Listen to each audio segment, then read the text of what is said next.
Assalamu alaikum YouTube көрөрмандары. Элдик каналына катталыңыздар. Эл чыгарып алган видеону биз чыгарып беребиз силерге. Битва за Москву деген. Москва үчүн согуш деген. Ошондо мындай деп айтып атат дейт. Жолдош генерал дейт. Немистин танкилери көрүнүп калды дейт. Десе, гранатадан алып, аларды көздөй ыргытып койгулачы дейт экен. Куппулат деп кетет экен. Бираздан кийин кайра келет экен. Жолдош генерал дейт. Гранаталар калбай калыптыр десе, генерал айтат экен. Алда катөгүн ай дейт экен. Күйүүчү майларды күйгүзүп, аларды көздөй ыргытып койгулачы дейт экен. Эме элестеткиле? Ошол сыяктуу биз өзүбүз үчүн өзүбүздүн үстүбүздөн өзүбүз күлүп аткандан кийин биздин келечегибиз бар. Жигиттер, кыздар, биз бардык жактан сабаттуулукка үйрөнүшүбүз керек. Анан моундай суроо бергенде, эмне үчүн ушундай деп айтасыз деп. Эми мен ошондой сиз кабыл алсаңыз керек да. Бирок ошого аракет кылышыбыз керек. А мына кыргыз фильмдерин көрсөткөндө кичине тыйым берип коет экен да, бизди жапайы көрсөткөнгө, мындай бир этнографиялык бир өзгөчөлүк кылып көрсөткөнгө, анан бир келесоо кылып көрсөткөнгө, башта Федоров деген бар эле, Бериянын кабарчысы. Дайым көрсөтүп келип туруп, акырында бир эшекти минип кетип аткан чалды көрсөтүп коет эле. Биз аябаганда каттуу жыйынып көрүп, 91-жылы Москвага маселе койгонбуз, алмаштыруу жөнүндө. Биз алмаштырганбыз а кишини. Улуумун билет, Федоров дегенди. Эч жакшы жагын көрсөтпөйт эле. Эч качан. Азыр деле ушул фильм тарткандын баары эле бирөөнү бирөө зордуктап аткан. Оозунан буу алып, мал жетелегендей кылып жетелеп алып качып кетип бараткан. Биз эмне бир жапайыбыз ушул жак.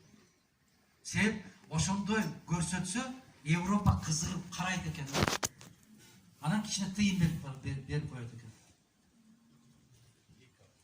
Тартип болбогон мамлекетте ушундай болот. Мен эгер каалап менден сурасаңыздар пикиримди, мен экрандан чыккан ырларга чейин текшермекмин. Эмне деп ырдап атасың?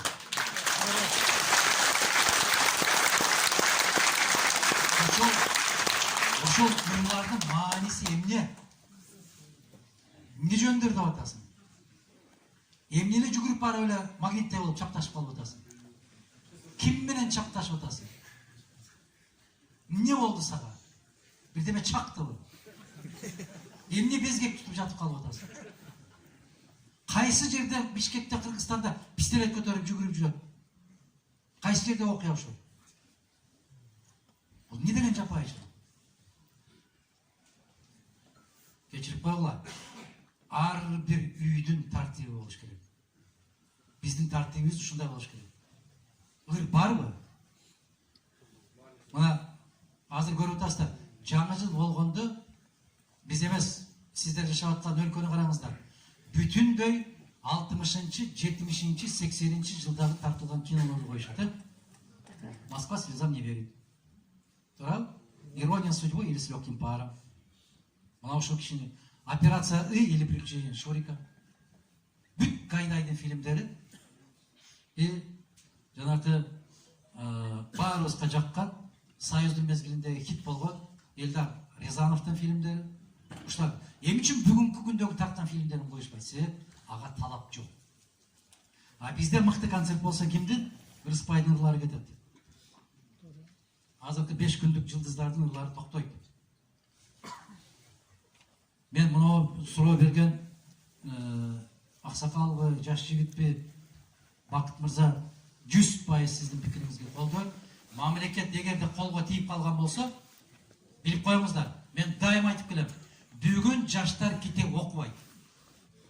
Жаштар эмес, жогору жакта отургандар да окубайт. Эмне менен жеткиришибиз керек биз? Кино менен жеткиришибиз керек. Ыр менен жеткиришибиз керек. Кинону кандай тартыш керек? Мамлекет буйртма бериш керек. Көркөм кеңеши болуш керек. Ага, мына Рахман агайыңарга окшогон кишилер отуруш керек. Караш керек.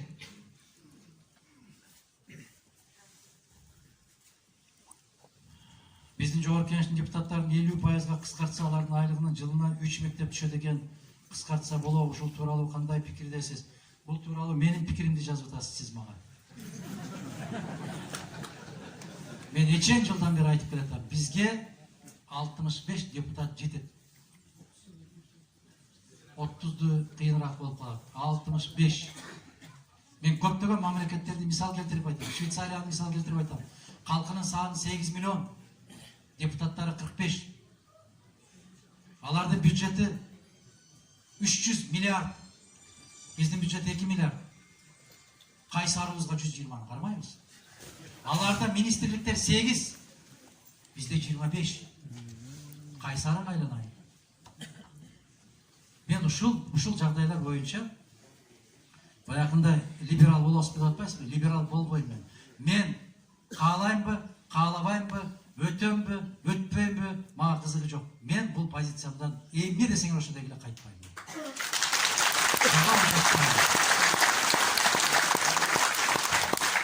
Кыргызстан 2024-жылы карыздын эң чоң өлчөмдө төлөп баштайт. Сиздин партияңыздан кандай мыйзамдар сунушталат дейт. Карызды мыйзам менен чече албайт. Карызды тартип менен чечет. Карыз тартип менен чечилет. Мына караңыздар. Башка мамлекетте кошуна турган Өзбекстанды караңыздар. Чиновниктердин бүт баарын кустурду. А бизде болсо камап атат. Камагандан не пайда? Камаганда не пайда? Ал жатат экен 1-2 жыл, 3 жыл амнистияга түшөт экен, чыгат экен, шыпка чит түкүрүп коюп жата берет экен Зеймуратовага. Эмне айырмасы бар? Айткылачы. 100 миллиондоп алып коюп 2 жыл жатып коет экен, чыкканда дагы баатыр болуп чыгат экен, жабыр тарткан киши болуп. Алар ал жакта жатат, балдар Америкада окуп атат. Кантип? Мен кара жанымды карч уруп иштеп келатам. Мен балдарымды эч жерде окута албайм го. Алар өздөрү аякта жатат. Аялдары Гавайда жатат. Телефон аркылуу сүйлөшүп коюшат экен. Чыдап тур, ас калды дейт экен. Мен силерге ондогон мисалдарды келтирип берем. Ошол жакта жаткандардын балдары, каякта окуп аткандары мен силерге мисал келтирип айтып берем. Чыгаар замат эле ошолор башка мамлекетке кетип калат экен. Кантип кетип калат? Аларды камагандан бир тыйын пайда жок. Аларды кустуруу керек. Мына ошондо куржунтолот.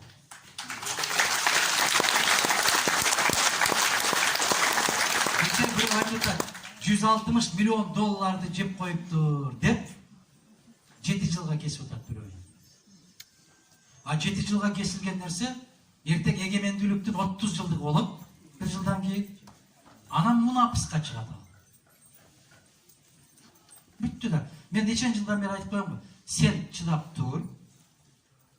Анан түрмөгө дагы киргизбейт дагы, бер жакта СИЗОдо кармайт. Эмнеге? Ал жерде кармаганынын 1 күнү 2 күнгө иштейт. Анан сотко алып бармыш болуп коет, алып келмиш болуп коет. Анан 3 жыл өтүп кетти, демек 6 жылга кести келе 1 жылы калды дейт. Муну билбейсиздерби сиздер? Билсеңиздер ошого жараша ой жүрүтүшүңүз керек да айламай. Рахман ака, сизге эгер бирөө 150 миллион берсе 3 жыл жата албайсыңыз ушул жерде.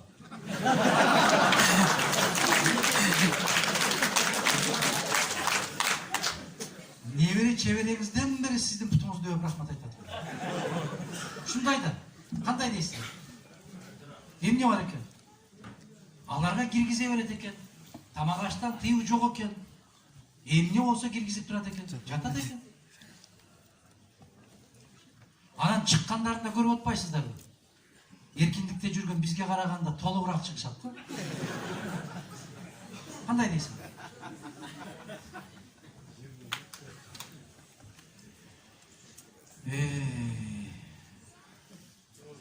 Кыскача суроо.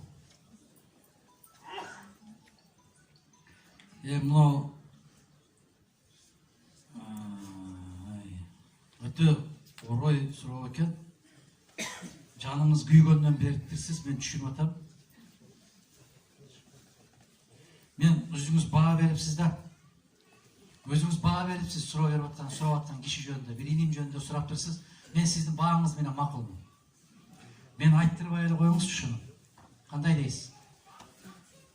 Өтө саткын экен, мындай экен. Менин паамымда деп жазып турсуз, паамыңыз туура паамда. Салам алейкум. Кыргызстанда президент болбой туруп өнүп турса болобу? Рахмат дейт. Бул деген сөз президент болбой туруп өнүп турса болобу дегенге мен ушундай деп сизден сурайм да, ошол суроону ким берген болсо. Кыргызстанга барбай туруп үй кура аласызбы?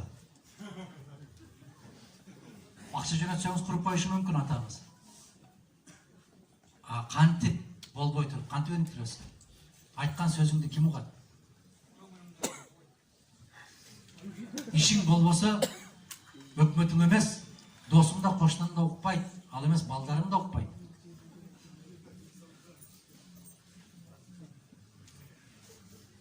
Жыртык жынсы кийген адамга көз карашыңыз дейт акыл берет.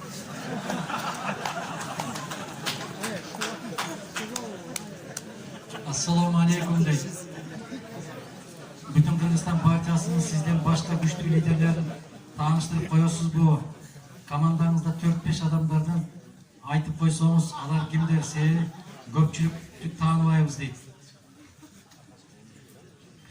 Өткөндө бир төгөрөк жыйын болгондо айтпадымбы? Көп суур ийин казбайт, ийин казса да терең казбайт деп.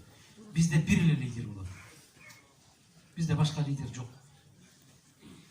Башкалардын бардыгы күчүрмөн жоокерлер. Ошолор аткарат.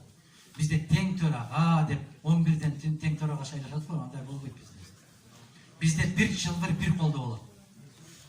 Ошондой ким биздин партияга лидер болом деген болсо келсин. Карап көрөбүз. Эл көтөрүп, эл жактырган болсо, мен ошол замат өткөрүп берип, Кудайга шүгүр деп силерге окшоп жан баштап чит түкүрүп жата берем. Бүттү депчи. Ар бир нерсе өзүнө алып келет.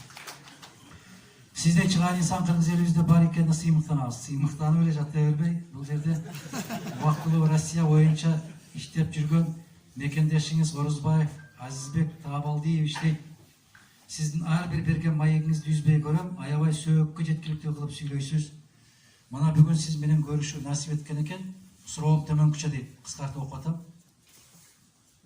Азыркы же мурдакы бийлик менен келишип Кыргызстандын өнүгүшүнө өз салымыңызды коссоңуз болбойбу дейт. Мен төө десем, алар бей десе кантип кошосуң? Мен аларга айтып атам. Мына сабатсыздарды айда деп атам. Болбойт. Сабаттуу кишилерди алып келип кой деп атам. Болбойт да. Анан кантип кошосуң?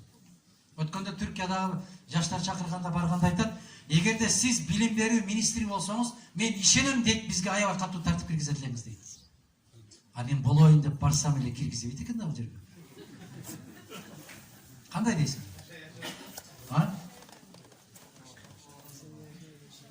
Таша яшаң дейсизби?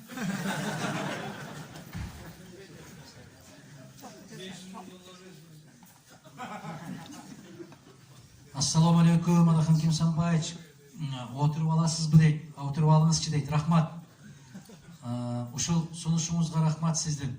Мен азыр аз калды, бир 7-8 калды, бүтүрүп эле анан отурайын, анан Рахман экени тургузабыз.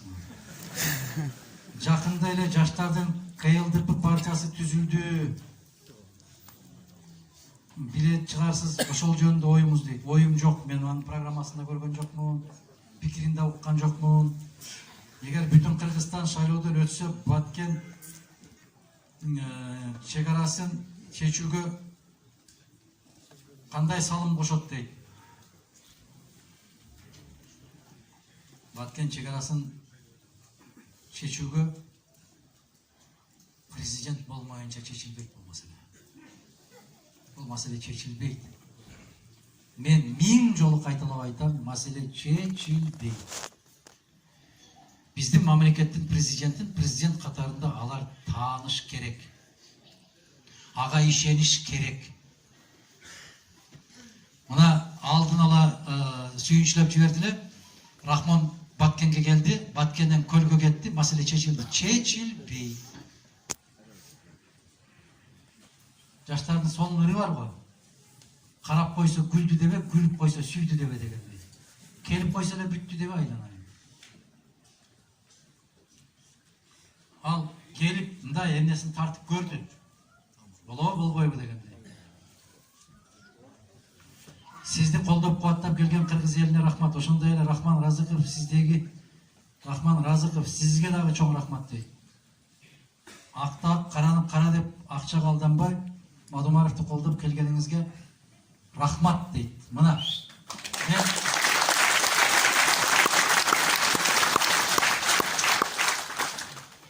жана сиздер ойлоп атасыз окшойсуздар да, бу кишиге гонорар берип келет. Бу кишиге көк чай да бербейм мен. Чындыгында ушундай. Гонорар эмес. Жана бир суроо бербедиби? Ушу кишилерди алып келипсиз деп. Жок. Мен чай да бербейм. Бу киши каерде жатып атат билесиздерби? Кызынын үйүндө жатып атат. Кызы сиздердин бириңиздер. Өзүнүн кызынын үйүндө жатат, өзүнүн кызынын чайын ичет, өзүнүн кызынын үйүндө түнөйт, анан кетет. Мен чай бербейм бу кишиге. Ошол карындашыма рахмат. Атасына рахмат.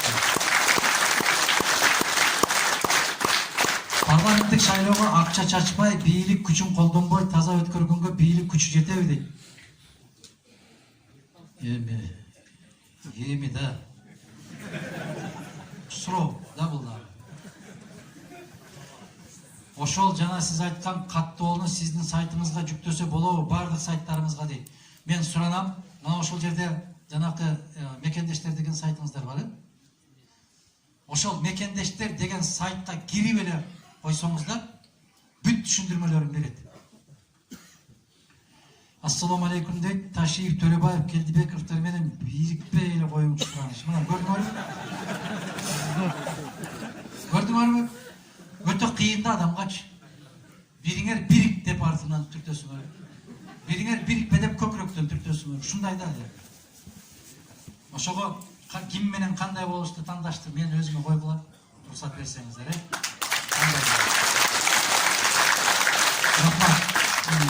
Аманчылык, ийгилик сизге. БШКнын төрайымы Азаттыктын көрсөтүүсүндө маек берип, шайлоодо концерт булак бермейт, топ чапмайга уруксат берилбейт деди. Дебаттарда колдоочулар катышпайт деди, таза өтөт деди. Биз албетте ишенбейбиз. Сен кызык баарын айтып келип туруп, анан ишенбейбиз деп туруп, анан сиз четип сурап коесуз.